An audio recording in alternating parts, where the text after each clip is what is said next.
this is what I was waiting for, not those below average episodes that we've been getting in these last few weeks. In the last 5 weeks, I think it was a great episode. There was some action, there was some character development, there was some character arcs that we saw, some character backstory that we saw. I think it was a really good episode. And don't go in the comments and say that Boku no Hero Academia is not only about action. I know that because there's a series that I'm watching right now. It's named Attack on Titans. I know some of you know it.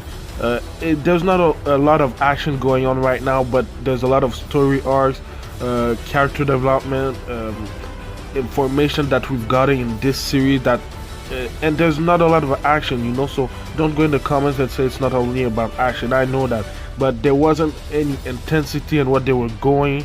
There was a lot of things that I disliked about these last few episodes. But anyway, I really like the way they started this episode. Gang Orca had an attack, I think it's named Hypersonic Wave, and he basically can do everything that an Orca can do, but on land, so it's pretty simple, I guess. And the Hypersonic Wave kind of knocks out anybody that is close to it, so that was an OP attack. But there's something that they said in this episode that I think was really interesting. They said that the gap between All Might and Endeavor, the number 1 hero, and the number 2 hero, there was a huge gap. So it wasn't just a small gap, it was a huge gap. So I understand why Endeavor would be mad about that. The focus of this episode was mainly Todoroki and Inasa. Inasa is the guy that can use wind as his quirk, and the backstory that we got from him was kind of funny, I have to admit it, because it's kind of the same thing that we get in this and our era of social media. So he basically was a hater of Endeavor. One of the reasons why he hates Endeavor is because Endeavor didn't sign him an autograph. Endeavor wasn't like other heroes who was gentle with the public and everything, so that's the reason why Inasa dislikes Endeavor, and that's the reason why he dislikes Todoroki, because when they did the entrance exam for UA, Todoroki was kind of like Endeavor, because he hated Endeavor, he hated someone that was far beyond him, so he didn't treat other people kindly. So that's the reason why Inasa disliked Todoroki, because Todoroki wasn't treating him kindly. But yeah, that's why I think it was really funny, because Inasa was basically a hater. But we got some character development from Inasa and Todoroki. Inasa basically realized that he was becoming what Endeavor was, and Todoroki realized that in the past he wasn't kind to other people, and that came back to haunt him with Inasa, and maybe we'll see some other people in the future that are reacting to what he was in the past. So that was a good character development, I think. They even worked together to imprison Gang Orca, because the Orca doesn't react well with heat, and because Inasa uses wind and Todoroki uses fire, both of them together, it creates an enormous heat. Something that I forgot to talk about was a scene with Midoriya at the beginning, because Todoroki and Inasa wasn't agreeing together and they were in the way of each other, and because of that they almost injured, I don't remember his name, but the bootleg Midoriya, and because of that Midoriya had to save him, and he basically said, "What are you doing?" you know. So that kind of woke up Todoroki, and I think it was really impactful from Midoriya, because we've seen Midoriya, the evolution of Midoriya throughout the 3 seasons. He's becoming more of a leader, and I think this scene really showed it.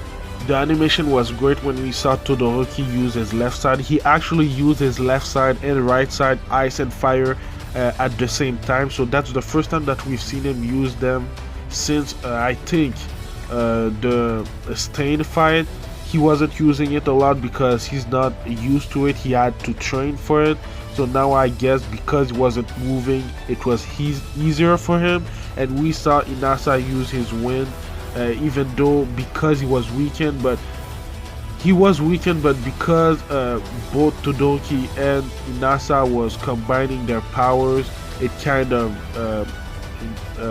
nullified their weakness and it made them stronger.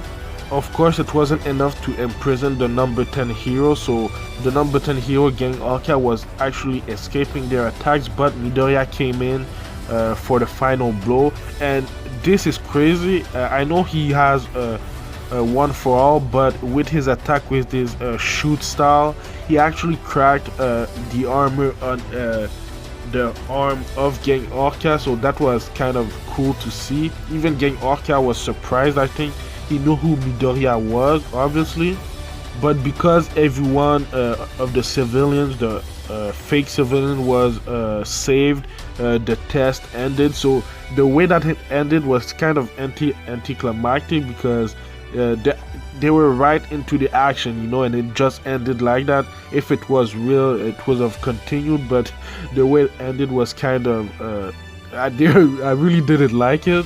It was a really good episode. I like the teamwork that we saw in this episode, not just from Inasa and Todoroki, but from the other US students and the other students from the other schools.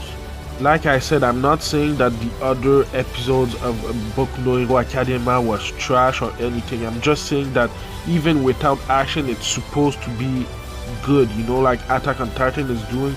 Yes, in the manga of Attack on Titan, it wasn't that good, I guess, but the anime is doing it right. Yes, there's not many action right now, but we got some information and we got some. It's intense, you know. So I would have liked that My Hero Academia would have done that, but this episode, like I said, it was really good. To pass the second test, they couldn't drop to less than 50 points, and I think obviously because of what happened in this episode, Inasa and Todoroki will fail the test, even though they did well at the end. I think they're failing the test. I think Midoriya will surely pass the test. I know there was a cliffhanger, but it doesn't do anything for me because I know he's gonna pass the test. I think he was really, really good. He saved some people. He saved Todoroki and Inasa, kind of, and I think he really did good. He was a leader, so I think that will make him pass. For the other guys, I think obviously Bakugo will pass. I don't know why, but even though he said that to civilians to save themselves, I think he's gonna pass. I think everyone except Todoroki will pass the hero license exam. There's only, I think, 4 episodes left of season 3. So far, I think season 2 and season 1 was better. I think the first half of season 3 was really, really good, but the second half was a meh for me. But I'm excited for the next episode because it seems like not Todoroki, Midoriya and Bakugo will talk about One for All. I really want to see what Bakugo is going to do and what he wants, because he maybe wants something. Yeah, but yeah, man, I really want to see what's going on with Bakugo because he's been different for the last few episodes. Yes, like always, he's mad at everyone, but he's been different. He's been acknowledging Midoriya in, I think, 3 episodes ago, so I'm excited to see what's going on with him. For me, this episode is a 9 out of 10. It was really, really good. Let me know what you thought about this week's episode in the comments down below. Stay tuned for later tonight. Next video is going to be a One Piece review. It's been really good lately. The pace of the episode has been really good, and we're getting a Luffy versus Katakuri fight, so I'm excited about that. Let me know if there's other series that you want me to review. I'm doing anime reviews and anime related things every single week, so subscribe for that. Like, comment, subscribe. It would help a lot for my channel. But yeah, man, thank you for watching, and I'll see you in the next video. I'm the Specialist out. Peace.